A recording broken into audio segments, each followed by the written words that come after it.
Oogqirha abathandathu abakhange bahlawulwe ukususela ngo-December eMpuma Koloni bathi baziva bexhatshazwa.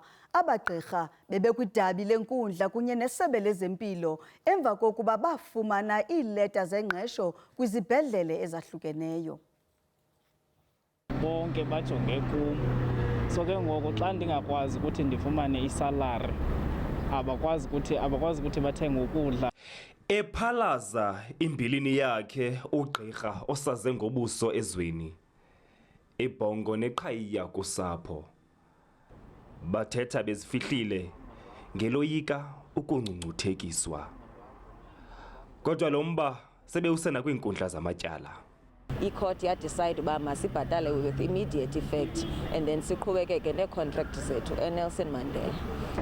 I-two family members engisapothayo and khona ngingasapotha ke esikoleni ekhaya. Futhi nazo ngane esikoleni angikwazi ukukhokhela. Isebe lezempilo lithi isonjulule lenyewe emva kokuba oogqirha abahlanu bebeke phantsi intambo kwesi sibhedlele.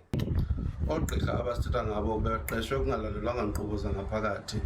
Zingekho izithuba eNelson Mandela Academic Hospital. Loo nto yenze bangabhataleki. Kodwa ke ngoku iyalunga loo nto kuba bakhona oogqirha abahlanu abemkeleyo bavula izithuba baza kutsho bafake ku-personal system. Abagqirha bayaqhubeka bengena edyokweni ngethuba besalinde umvuzo.